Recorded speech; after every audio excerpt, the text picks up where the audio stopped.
Hello students, welcome to my YouTube channel AM and AC classes. हमारे class में आज का जो टॉपिक लिया गया है एटॉमिक स्ट्रक्चर से लिया गया है और टॉपिक है इलेक्ट्रॉनिक कॉन्फ़िगरेशन। इलेक्ट्रॉनिक कॉन्फ़िगरेशन में हमने लिया है अफबाउ प्रिंसिपल। ठीक है, अफबाउ प्रिंसिपल क्या होता है, उसके अकॉर्डिंग किसी भी एलिमेंट का इलेक्ट्रॉनिक कॉन्फ़िगरेशन किस तरीके से किया जाता है, हम उसी बात को लेकर के अपने क्लास में डिस्कस करेंगे और कुछ एग्जांपल्स भी लेकर के देखेंगे कि इलेक्ट्रॉनिक कॉन्फ़िगरेशन कैसे करते हैं। कहने का मतलब ये, ठीक है ना। तो अफबाउ प्रिंसिपल जो है क्या होता है, इसको कैसे समझा जाए, शुरू करते हैं। देखिए, अफबाउ प्रिंसिपल जो है, अफबाउ में एक वर्ड है अफबाउ।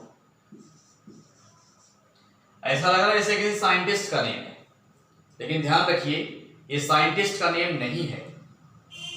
अफबाउ जो है एक जर्मन वर्ड है। Aufbau is a German word, German word. इसकी मीनिंग क्या होती है? इसकी मीनिंग होती है बिल्डिंग अप। इसकी मीनिंग है बिल्डिंग अप। बिल्डिंग अप का मतलब किसी चीज को बनाना या निर्माण करना। कहने का मतलब हमारा ये है। तो अफबाउ वर्ड जर्मन वर्ड है और इसकी मीनिंग होती है बिल्डिंग अप। जैसे आप कोई चीज बनाते हैं तो बनाने की शुरुआत करते हैं, पहले आप लो लेवल से स्टार्टिंग करते हैं, फिर लो लेवल से चलते चलते आप हाई लेवल पर पहुंचते हैं। जैसे मान लीजिए यदि आप मकान बना रहे हैं, घर बना रहे हैं, तो पहले आप उसमें नींव खोदेंगे, तो आप लो ग्राउंड पर हैं, आप ग्राउंड पर हैं मतलब लो लेवल में हैं।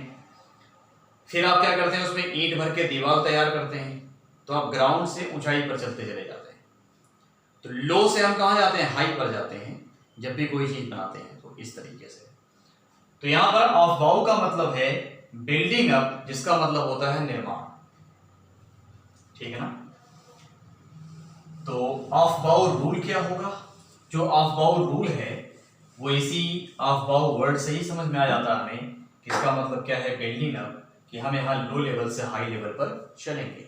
लेकिन सबसे पहले आपको हम ये बताना चाहेंगे कि अभी आपने जो इलेक्ट्रॉनिक कॉन्फ़िगरेशंस पढ़े हैं वो था आपका बोरबरी कॉन्सेप्ट।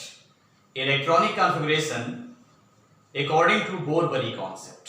तो उसमें आपने क्या पढ़ा था?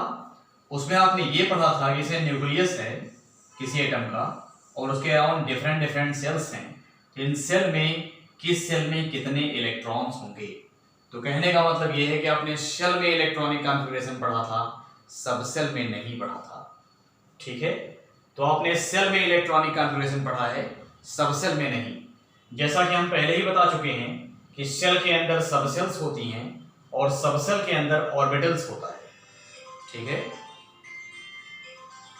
तो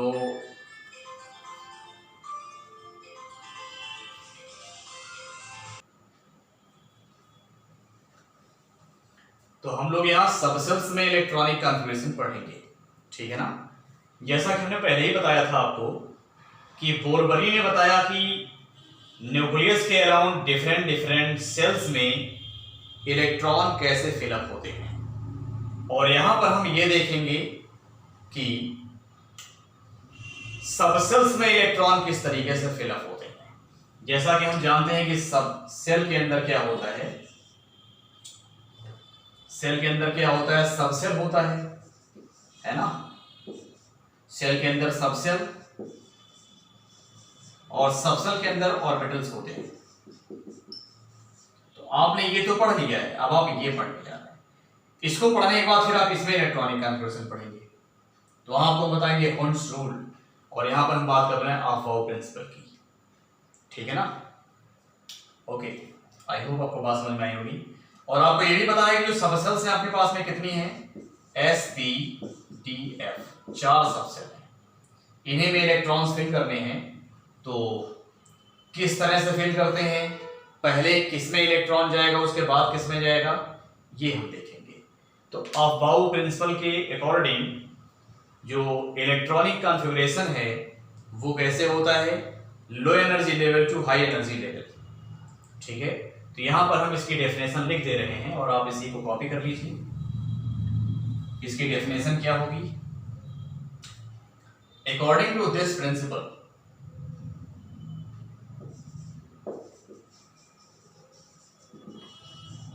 according to this principle the electrons, electron लिख दिया मतलब electrons fill up in the different subcells in the different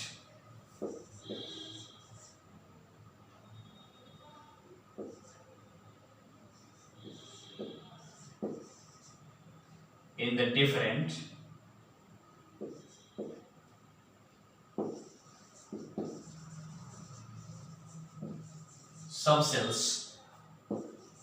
of a particular cell, या इन डिफरेंट सबसेल्स क्यों लिखिए, in different subcells into their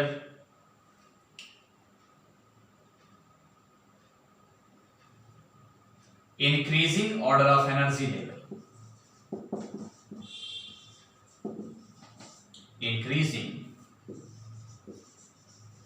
order of energy level।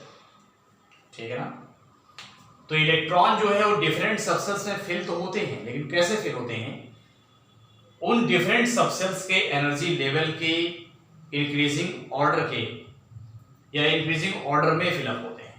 पहले वो subshell fill होता है जो सबसे लो एनर्जी लेवल का होता है, जिसकी एनर्जी सबसे कम होती है। फिर उसके बाद वो सबसेल फिल होता है जिसकी एनर्जी उससे ज्यादा होती है। फिर वो फिल होता है जिसकी एनर्जी उससे भी ज्यादा होती है। मतलब जिस तरह से एनर्जी लेवल आपका बढ़ता जा रहा है उस तरह से एक सीरीज में इलेक्ट्रॉन फिलअप होता चला जा रहा है। तो ये है हमारा अफबाउ प्रिंसिपल। इसका एक एनर्जी लेवल डायग्राम है, उस डायग्राम के अकॉर्डिंग हम लोग इलेक्ट्रॉनिक कॉन्फ़िगरेशन किया करते हैं। लेकिन पहले आप वो डायग्राम देखिए, फिर एग्जांपल्स देखिए, तो आपको आसानी से बातें समझ में आएंगी। हमने लिख दिया यहाँ पर 1s,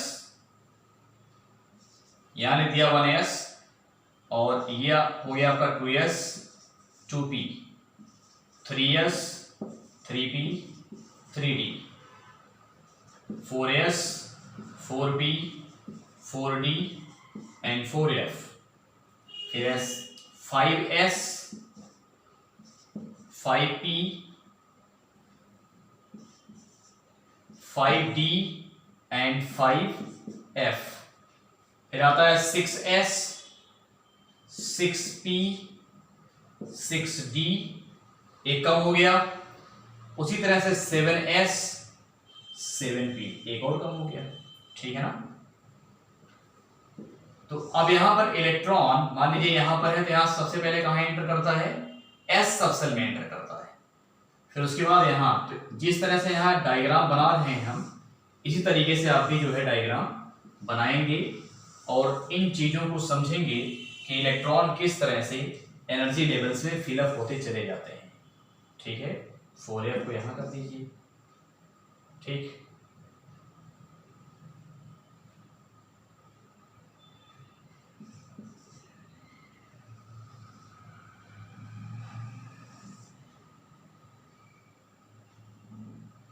ठीक है ना, ये हो गया। और यहां से भी एक लाइन ड्रा कर दीजिए ऐसे। तो देखिए होता क्या है, सबसे पहले इलेक्ट्रॉन 1s में आता है। 1s जब पूरी तरह फिल हो जाएगा तो इलेक्ट्रॉन यदि बचेंगे तो बाकी इलेक्ट्रॉन कहाँ जाएंगे, बाकी इलेक्ट्रॉन और आगे चले जाएंगे इस प्रकार। तो दूसरा सबसेल कौन सा आता है, ये आता है, इसमें इलेक्ट्रॉन फिल होगा। इसके बाद इलेक्ट्रॉन 2p में आता है, फिर 2p के बाद 3s में आएगा एंड सो ऑन, 3p में जाएगा, देन 4s में जाएगा, उसके बाद कहाँ जाएगा 3D में, देन 4P में जाएगा, देन 5S में जाएगा, then 4D, then 5P, then 6S and then 4F, then 5D, then 6P, then 7S and then 5F and then 6D, then 7P। ये आपका लास्ट एनर्जी लेवल है। तो जो हमने यहाँ पर एक एनर्जी लेवल का डायग्राम बनाया है, वो डायग्राम एनर्जी लेवल के इंक्रीजिंग ऑर्डर में है। मतलब सबसे लो एनर्जी लेवल आपका ये है, इससे हाई एनर्जी लेवल आपका 2S है, देन उससे हाई 2P, उससे high 3S and so on. इस तरह से सबसे हाई एनर्जी लेवल किसका है 7P का। मतलब जब ये सभी भर जाएंगे तब इलेक्ट्रॉन यहां जाएगा, इनको भरता हुआ इलेक्ट्रॉन आगे बढ़ता है। ठीक है, फॉर एग्जांपल जैसे यदि हमें इस डायग्राम के अकॉर्डिंग इलेक्ट्रॉनिक कॉन्फ़िगरेशन करना हो, एग्जांपल से इसको समझा जाए। मान लीजिए अपने पास में एग्जांपल है सोडियम, इसका एटॉमिक नंबर कितना होता है 11। जितना एटॉमिक नंबर उतना ही इसके अंदर इलेक्ट्रॉन होगा। तो यहां लिखेंगे 1s2। ध्यान रखिएगा स्टूडेंट्स, जो यहां सबसेल्स हैं,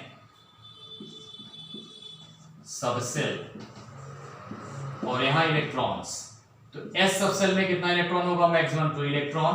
तो यहां मैक्सिमम इलेक्ट्रॉन लिखा जा रहा है, ठीक है ना, मैक्सिमम इलेक्ट्रॉन यहां लिखा जा रहा है। तो एस में कितने इलेक्ट्रॉन होंगे 2 होंगे, पी में होंगे 6 और डी में 10 इलेक्ट्रॉन होते हैं, एफ में 14 इलेक्ट्रॉन होते हैं। ठीक है ना, तो ये चार्ट आप तैयार रखिएगा। ये हमने पिछली क्लास में बताया था कि किस सबसेल में कितने इलेक्ट्रॉन होते हैं मैक्सिमम। तो एस सबसेल में मैक्सिमम 2 इलेक्ट्रॉन होगा, पी में मैक्सिमम 6 इलेक्ट्रॉन होंगे, डी में मैक्सिमम 10 इलेक्ट्रॉन एंड एफ में मैक्सिमम 14 इलेक्ट्रॉन। ओके, तो ये इलेक्ट्रॉन होते हैं मैक्सिमम। तो जो ये सबसेल लिखा है, सबसेल से पहले जो नंबर लिखा है इसको बोलते हैं सेल। ये सेल का नंबर है, मींस प्रिंसिपल क्वांटम नंबर।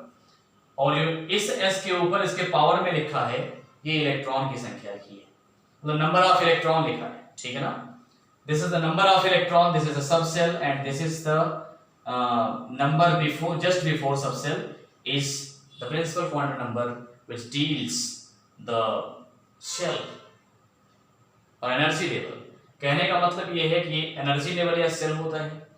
तो फर्स्ट सेल के एस सबसेल में 2 इलेक्ट्रॉन, तभी हमारे पास बहुत सारे इलेक्ट्रॉन बचे हैं, 11 थे, जिसमें से 2 हमने यहाँ फिल किया। अभी हमारे पास इलेक्ट्रॉन बचे हैं, तो कहाँ जाएंगे 1s के बाद वो 2s में जाएंगे, तो 2s2 हो जाएगा, s में मैक्सिमम 2 इलेक्ट्रॉन। इसके बाद फिर इलेक्ट्रॉन कहाँ जाएंगे p में, तो p में मैक्सिमम कितने इलेक्ट्रॉन होते हैं वहां देख के बताइए। p में मैक्सिमम 6 इलेक्ट्रॉन होते हैं, तुमने यहाँ 6 इलेक्ट्रॉन फिल कर दिया। ठीक है ना, तो p में मैक्सिमम 6 इलेक्ट्रॉन, s में मैक्सिमम 2 इलेक्ट्रॉन, s में मैक्सिमम 2 इलेक्ट्रॉन, कुल कितने हो गए 6 + 2 8 + 2 10 इलेक्ट्रॉन हो गए। अभी भी हमारे पास में 1 इलेक्ट्रॉन रिमाइंड है, 10 इलेक्ट्रॉन हमने फिल कर दिया, लेकिन अभी हमारे पास में 1 इलेक्ट्रॉन रिमाइंड है। तो अब ये आगे जाएगा, तो 2p कहाँ था, यहाँ था, 2p के बाद कौन आता है 3s आता है, तब यहाँ कामा लग जाएगा। तो 3s में कितना इलेक्ट्रॉन बचा है 1 इलेक्ट्रॉन, तो यहाँ 1 फिल कर दीजिए। This is the electronic configuration of sodium atom. ये सोडियम एटम का इलेक्ट्रॉनिक कॉन्फ़िगरेशन है। अच्छा, इसमें एक बात और बता दें आपको, हमने यहाँ कॉमा लगाया है। ये कॉमा कहाँ लगता है, जहां पर जो है सेल वेरी करती है। जब आप एक सेल से दूसरे सेल में जाएंगे तो वहां कॉमा लगा देंगे। सबसेल के पहले लिखा जाने वाला नंबर जो है सेल, तो ये भी सेल होगा, ये फर्स्ट सेल हो गया और ये सेकंड सेल हो गया। तो जैसे ही हम फर्स्ट सेल से सेकंड सेल में गए, वैसे हमने कॉमा लगा दिया। अब सेकंड सेल में देखिए यहाँ कोई कॉमा नहीं लगा है। जैसे हम सेकंड से थर्ड सेल में जाते हैं, वहां फिर एक कॉमा लग जाता है। हम सेल को सेपरेट करने के लिए यहाँ पर कॉमा लगाते हैं। बात समझ गए आप लोग? तो ये था सोडियम का इलेक्ट्रॉनिक कॉन्फ़िगरेशन। नेक्स्ट पॉइंट आता है, जैसे इसमें एक और एग्जांपल ले लें हम। मान लीजिए हमारे पास में स्कैंडियम है, इसका एटॉमिक नंबर कितना होगा 21। तो इलेक्ट्रॉनिक कन्वर्जन करेंगे, आएगा 1s2 2s2 2p6, यहाँ तक सेम हो जाएगा। इसके बाद 3s में, s में कितने इलेक्ट्रॉन होते हैं मैक्सिमम 2 इलेक्ट्रॉन। देखें ज्यादा इलेक्ट्रॉन थे, जब इलेक्ट्रॉन ज्यादा थे तो हमने क्या किया, यहाँ 2 कर दिया, यहाँ एक ही बचा था इसलिए 1 लिख दिया था। अभी आगे 3p6 भरा जाएगा, ठीक है। तो 3s के बाद फिर क्या आता है, 3p आता है ना। अब कुल कितने इलेक्ट्रॉन हो गए, जोड़िए, 6 + 2 + 2 कितने हो गए, 10, एंड 6 + 2 8, 10 + 8 कितना हो गया, 18 इलेक्ट्रॉन। अभी हमारे पास में कितने इलेक्ट्रॉन बचे हैं, कई इलेक्ट्रॉन हैं। तो इसके आगे हम कहां जाएंगे, 3p के बाद हम किस में जाते हैं, 4s में। तो 3 ऐसे ही 4 होगा, वैसे कामा लग जाएगा, यहाँ कामा लग गया तो वहां जगह है इसलिए आगे लिख दे रहे हैं, तो 4s2 हो जाएगा। अब कितने इलेक्ट्रॉन हो गए, 20 इलेक्ट्रॉन। अभी भी आपके पास एक इलेक्ट्रॉन रिमाइंड है, तो ये इलेक्ट्रॉन कहां जाएगा, इसके आगे वाले सब सेल में जाएगा, कहां जाएगा, 3d में। तो 4 से फिर ये 3 हो गया, तो सेल वेरी कर रहा है, तो यहाँ कामा लगा देंगे, तो ये हो जाएगा 3d1। This is the electronic configuration of scandium, ठीक है। तो इस तरीके से आपके सिलेबस में बहुत सारे एलिमेंट्स गिवन होंगे, उनका एटॉमिक नंबर आपको मालूम होगा। आप इलेक्ट्रॉनिक कॉन्फ़िगरेशन की प्रैक्टिस करिए, ठीक है, प्रैक्टिस करिए, समझिए इसको, तो ये क्लियर होता चला जाएगा, इसमें कोई डाउट नहीं रहेगा आपको, ठीक है ना। अच्छा, अब इसी में एक पॉइंट और आता है, वो क्या है, n+l रूल। इसी ऑफ प्रिंसिपल के अंदर ही आता है वो, दैट इज n+l रूल।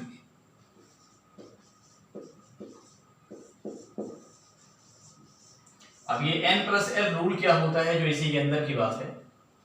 यहां पर n जो है ये प्रिंसिपल क्वांटम नंबर है, n is principal quantum number, यहां लिख दे रहे हैं,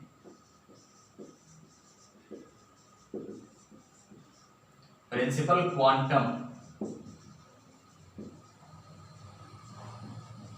नंबर। और जो l है it is known as azimuthal quantum number, quantum number. n जो है ये सेल को बताएगा, n deals us the shell, ये सेल को बताता है, और ये l किसको बताता है, सबसेल को बताता है। मतलब सेल के लिए n की वैल्यू कुछ ना कुछ होगी, जिस प्रकार उसी प्रकार सबसेल के लिए l की भी कुछ ना कुछ वैल्यू होती है। तो पहले हम इन वैल्यूज को लिख लें, फिर आपको आगे समझाएं। तो यहां पर हम लिख रहे हैं इसको, ठीक है, ये हमारा है सबसेल वाला कॉलम, और ये है L। मतलब यदि हमारी सबसेल कौन सी हो जाएगी, S, तो S के लिए L की वैल्यू 0 होती है। यदि सबसेल P आ जाए तो P के लिए L की वैल्यू 1 होगी। यदि सबसेल D आ जाए तो D के लिए L की वैल्यू 2 हो जाएगी। उसी प्रकार यदि सबसेल F आ जाए तो L की वैल्यू 3 हो जाएगी, ठीक है ना। तो ये SPDF की वैल्यू L के लिए इतनी होती है, यानी L की वैल्यू इनके लिए ये होती है, 0 से स्टार्ट करेंगे 3 तक चलेंगे। तो S के लिए L की वैल्यू 0, P के लिए L की वैल्यू 1, D के लिए L की वैल्यू 2 एंड F के लिए L की वैल्यू 3, ये लिखा हुआ है। अब ये रूल हमें क्या बताता है, ये रूल हमें ये बताता है कि यहाँ पर जो डिफरेंट सबसेल्स हैं, इनका हम एनर्जी लेवल का जो ऑर्डर है उसे कैसे फाइंड करें। तो एनर्जी लेवल का ऑर्डर फाइंड करने के लिए ये रूल अप्लाई किया जाता है, ठीक है ना। तो ये हेल्प करता है, जैसे 2 सबसेल्स मान लीजिए आपको गिवन है, दिए गए हैं, और आपसे पूछा जा रहा है कि इन दोनों में से इलेक्ट्रॉन पहले किसमें भरा जाएगा और बाद में किसमें भरा जाएगा। मीन्स इलेक्ट्रॉन पहले किसमें फिलअप होगा, देन बाद में किसमें फिलअप होगा। तो इसके लिए हम क्या करते हैं, उन सबसेल्स का जो आपको गिवन है उनके लिए n+l का, यानी n+l की वैल्यू फाइंड करते हैं। जिसके लिए वैल्यू कम आती है उसकी एनर्जी कम होगी, और जिसके लिए n+l की वैल्यू ज्यादा आएगी उसकी एनर्जी ज्यादा होगी। तो कम एनर्जी वाले में पहले इलेक्ट्रॉन फिल होगा, ज्यादा वाले में बाद में फिल होगा। इसका मतलब ये रहा कि जिसके लिए n+l की वैल्यू कम आएगी इलेक्ट्रॉन पहले उसमें फिल होगा, और जिसके लिए n+l की वैल्यू ज्यादा आएगी इलेक्ट्रॉन उसमें बाद में फिल होगा, ठीक है। फॉर एग्जांपल, जैसे हमारे पास में यहाँ 2s है एंड 2p, ये 2 सबसेल्स हैं। अब 2s के लिए हम n+l निकालेंगे तो n+l, n की वैल्यू यहाँ कितनी हो गई 2। ध्यान रखिए जो s के पहले यानी सबसेल के पहले जो नंबर लिखा होता है वही n की वैल्यू होती है, तो n की वैल्यू 2 हो गई, और यहाँ n की वैल्यू s के लिए क्या होगी 0, यहाँ 0 रख दीजिए, कितना आ जाएगा ये 2। उसी तरह इसके लिए n प्लस l की वैल्यू फाइंड करिए, n इक्वल टू 2 आ गया, प्लस l की वैल्यू p के लिए क्या होती है 1, तो कितना आ जाएगा ये 3। तो आपने देखा ये 3 आ गया और ये 2 आ गया, तो कम कौन है? ऑब्वियसली कम ये है और ऑब्वियसली ये ज्यादा है। तो कहने का मतलब ये है कि जिसके लिए n प्लस l की वैल्यू कम होगी, इलेक्ट्रॉन पहले उसमें फिल किया जाएगा, यानी उसमें फिलअप होगा। तो पहले इलेक्ट्रॉन 2s में फिल होगा, उसके बाद 2p में फिल होगा। तो ध्यान रखिए, ठीक वही चीज यहाँ हो रहा है, पहले इलेक्ट्रॉन s में फिल हो रहा है, देन p में फिल हो रहा है। तो n प्लस l की वैल्यू जिसके लिए कम आए, इलेक्ट्रॉन पहले उसमें फिल होगा, और n प्लस l की वैल्यू जिसके लिए ज्यादा आए, इलेक्ट्रॉन उसमें बाद में फिल होगा। ठीक है, ओके। यहां पर एक पॉइंट और आता है स्टूडेंट्स, कई बार n प्लस l की वैल्यू यहाँ जो सबसेल्स गिवन होती हैं उनके लिए इक्वल आ जाता है, और जब वैल्यू इक्वल आ जाए तब क्या करेंगे? तब वहां पर हम वैल्यू को नहीं देखेंगे, हम वहां पर देखेंगे n की वैल्यू, यानी n की वैल्यू किसके लिए ज्यादा है और किसके लिए कम है, मींस किसकी सेल ज्यादा है किसकी सेल कम है। तो वहां पर हम n की value means principal quantum number check किया करते हैं। जैसे मान लीजिए हमारे पास में एग्जांपल है कि हमने यहां पर 2p ले लिया एंड 3s ले लिया। अब इसके लिए n प्लस l निकालो, तो 2 प्लस 1 आ जाएगा, इक्वल टू कितना आ गया 3, और यहाँ n प्लस l निकालिए तो 3 प्लस कितना आ जाएगा, s के लिए l की वैल्यू 0, यहाँ 0, इक्वल टू आ गया 3। अब ये भी 3 हो गया और ये भी 3 हो गया। हमने यहाँ पर दो सबसेल्स ऐसे लिए थे जिनके लिए n प्लस l की वैल्यू इक्वल आ रही है।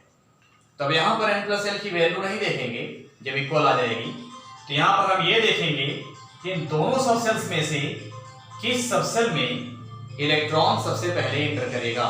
तो इसके लिए हम n की वैल्यू चेक करते हैं। जो ये n है, तो यहाँ n की वैल्यू 2 है और यहाँ n की वैल्यू क्या है 3 है।